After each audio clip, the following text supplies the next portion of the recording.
Natuma na matud pa sa usa ka pari sa Diocese of Surigao ang iyang pangandoy. Human siya nakapahigayon og misa sa summit sa pinakataas nga peak sa nasod nga mao ang Mount Apo.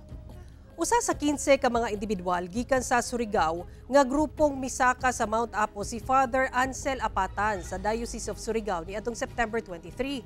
Dihang naabot sila sa summit nga dunay gitasong 2,954 meters above sea level. Nagpaygayon og misa si Father Apatan. Sa iyang humilig, butyag ni Father Apatan nga didto na siya nakaamgo nga sa pagsaka-saka niya sa bukid sama sa kinabuhi usa kini ka journey kung asa dalahon lang sa katawhan ang mga gikinahanglang mga butang ug mga tawo aron makaabot sa padulngan. Dugang niya sa pagsaka sa bukid, mas nakailasab niya ang batasan sa mga kaubanan. Gikonsidera ni Father Apatan nga usa ka blessing o grasya ang higayon nga makasaka siya og makamisa sa tuktok sa Mount Apo nga dugay na niyang gipangandoy. Tapos na pagkapari na ako, nagsakasaka na ako ng bukid.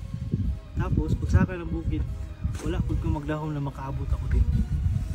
Tapos kaduha, katulo na ako ni natin, karon pa ko nakasaka. Tapos wala pagid ko magdahom na makamisa pagid ko diri sa taas ako.